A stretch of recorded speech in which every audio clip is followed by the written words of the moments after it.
guys, a warm welcome back to the channel. In today's video, it's crunch time on the Porsche. Should it stay or should it go? Have I bitten off more than I can chew on this project, and should I just cut my losses and get rid of it? Let's take a tour of the car and I will talk through the decision I have come to. I've been toying with the idea of selling this Porsche. The sensible decision would be to do exactly that. This car cost me £10,000, and currently if I sell it, I would probably break even, possibly turn a profit on it. To put this car right and to do a nut and bolt full-blown restoration, you could be talking anywhere up to £100,000 to do it correctly. And it's just simply not worth doing. Possibly in the future, yes, it might be, as these cars continue to rise in value, but currently it's just not worth it. So do I sell it? Let's have a look around the car at some of those really bad areas that are just gonna soak up the cash if we restore it. Likely the most costly problem to rectify is gonna be the rust on this car. It's literally everywhere. We've got it down here on this rear wing section, all down there. Again, on the opposite side, it's just as bad, if not worse. All here along this window trim, along this bottom scuttle underneath the rear screen. The doors are probably the only thing on here that are not too bad and can be saved. Front wing looks okay, but this, as I've shown you in the previous videos on this car, is an 80s wing that has been modified. You can see the stitch here where it's been welded another bit there to make it look like an older wing.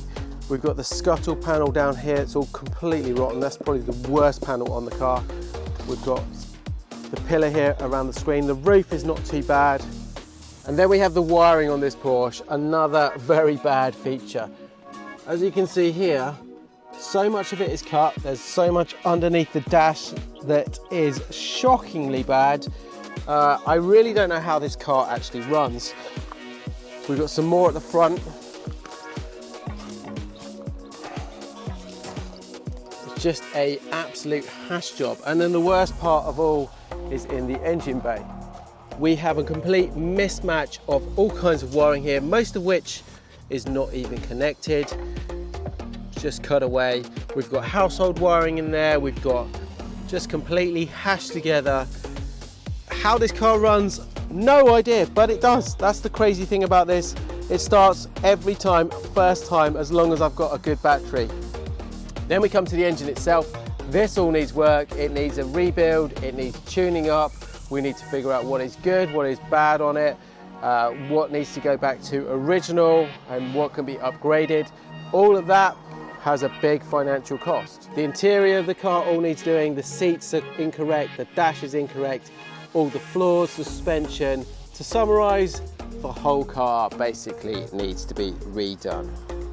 You don't have to be a genius to figure out the sensible option financially is to sell this car and run away fast. But then something happens. I take the car out of storage. I see this fantastic view.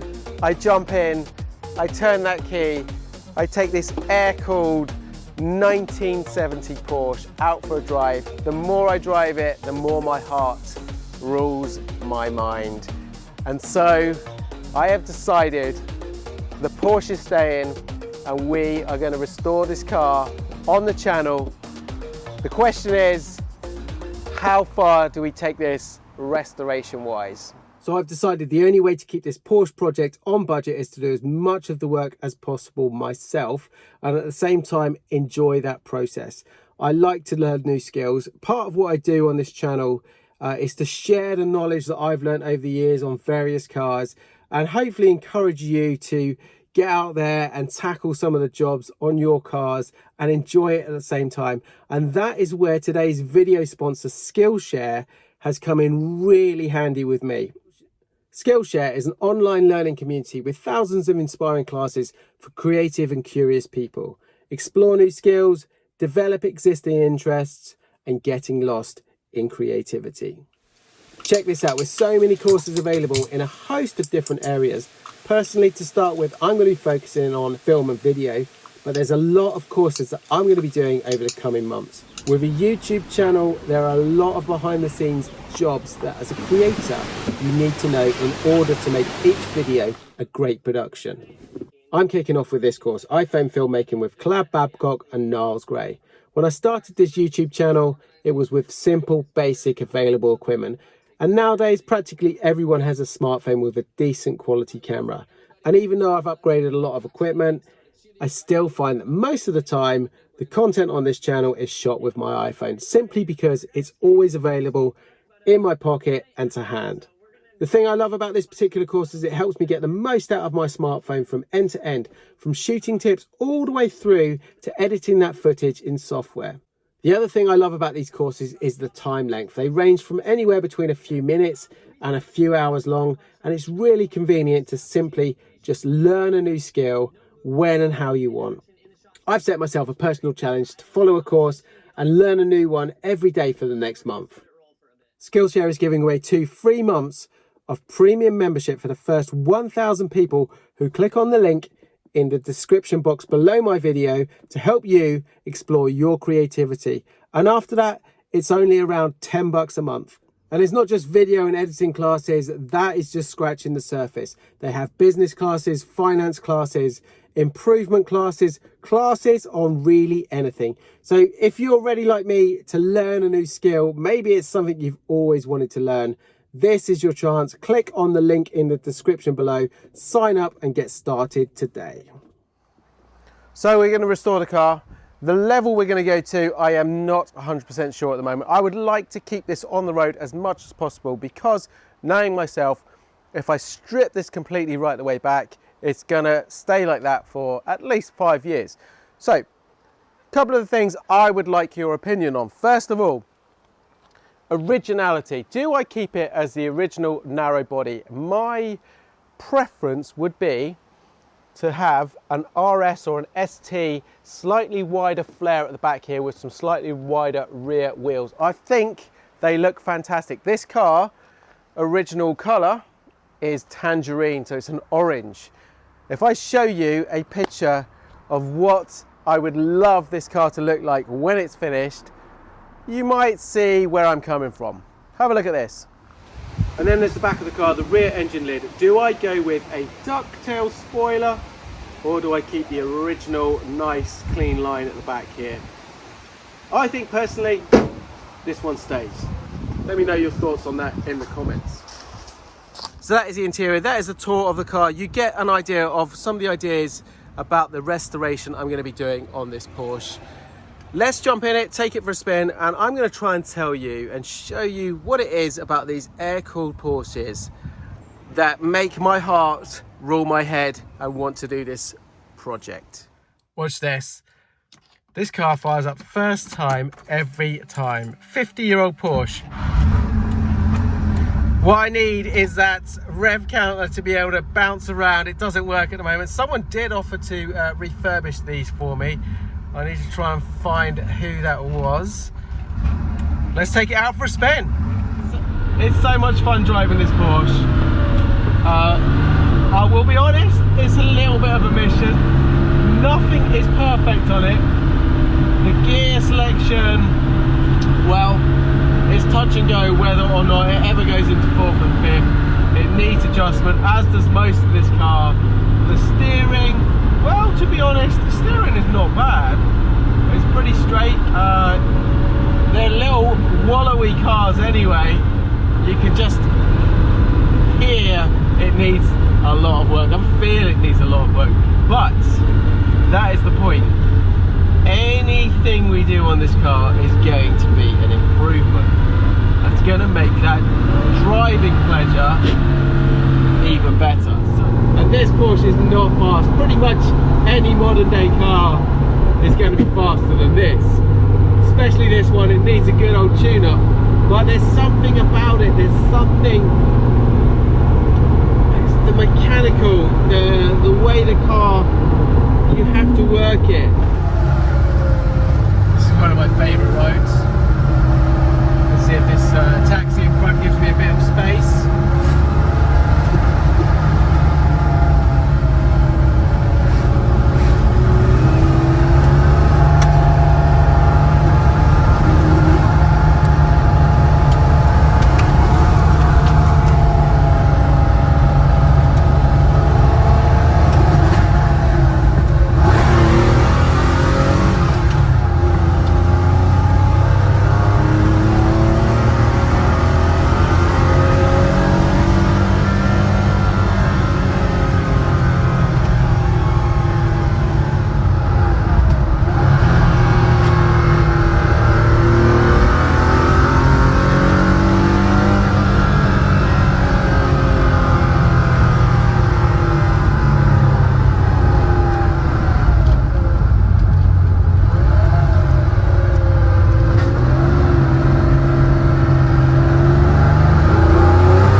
One of the problems with driving a Porsche is they randomly break down.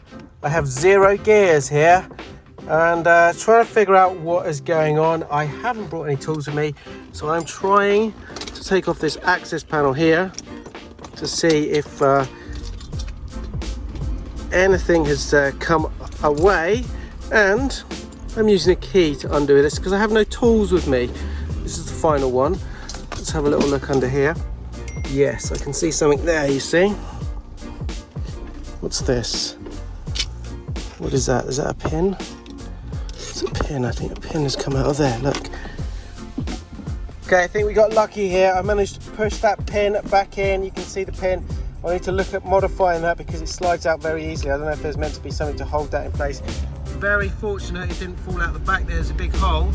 But as you can see, move the gear shifter now, it all goes and shifts into gear. Okay, so that's lucky, and that was fixed simply because I had a key to undo the screws here. So lesson to me is make sure when going out in this car to carry a toolkit. Anyway, let's crack on. Well, that's all fixed. As you can see, we've got our gears back, but we have a second problem. Unfortunately, I left the car on while we were fixing that, and now the battery's dead. So Josh is going to have to give me a bump start.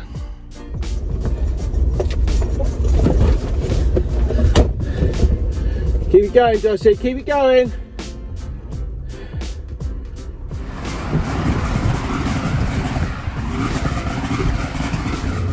Okay, we managed to get it running. As you saw, I've nursed it home. We're going to go and put it into storage, and Josh is worn out from all that heavy pushing. I think part of my brakes is actually seized on this car, so tough work, yeah. You wouldn't think how tough it was. He's had a good workout, that's the main thing. And I just sat there, I steered, and I pumped the gas. Anyway, we are now going to try and take it back. It's actually sounding all right at the moment. As you can hear, it's just backfiring a little bit. Well guys, they say problems come in threes, and that is no exception. With the Porsche today, we've got yet another problem. This one could be catastrophic. Come and have a look at this. Yeah, we might have cooked it a little bit. As you can see, got a bit of a problem here. Cooking the Porsche. Anyway, I think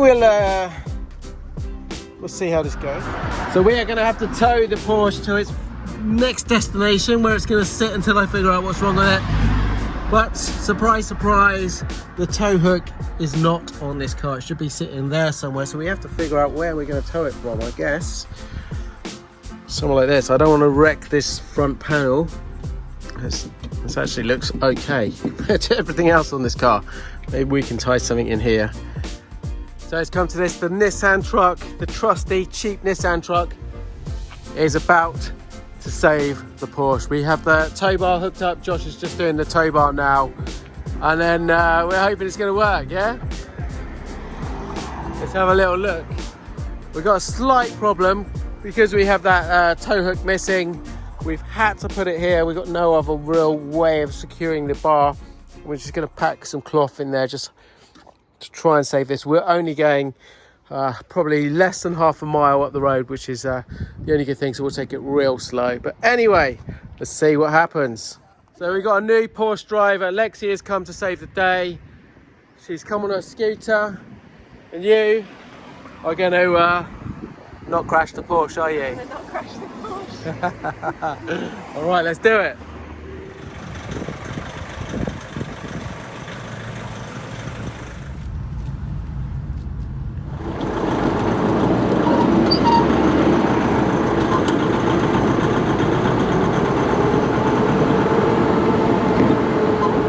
So we managed to get the car back. I've let it cool down for a little while. I'm now just going to have a quick look to see and do a bit of investigation work in the engine here.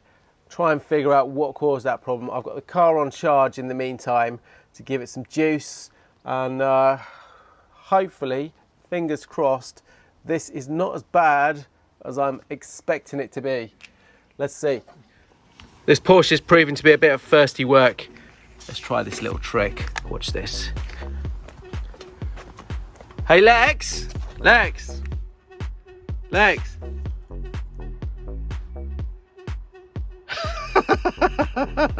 One sugar! Cheers, love. While I'm trying to figure out this Porsche, I want to show you something. They say the Porsche has really grown in size. Look how the tiny little 50-year-old Porsches compared to Lexi's modern day Mini. That can no longer be classed as a Mini, I'm afraid. It dwarfs the Porsche. Look at it. Couple of things I've noticed. First of all, you saw all the smoke coming out of here. It could have also been steam. You see, I had water dripping out of here, hot water. Now this is an air-cooled engine, so I'm not exactly sure where the water was coming from. This car has been sat outside, so maybe we got some water somewhere. Anyway, that's the first thing. Secondly, look at the air cover here over the carbs. Heat, that is burnt. It's okay on this side, it's smooth still. So obviously the car is misfiring. I'm guessing that is getting extremely hot in there, so that needs to be rectified for sure. This engine needs to come out. The other thing is, I did top up the oil the other day on this car before using it, but it does leak like a sieve. And there's hardly any in there, so that is probably one of the reasons this engine was not running very well at all. So let's sort that out, see if it makes any difference. So it turns out it was user error, the car had no oil, although like I say, it does leak like a sieve. It's something that definitely needs to be fixed on this car. So let's take it out for a spin, and hopefully we have not done any major damage.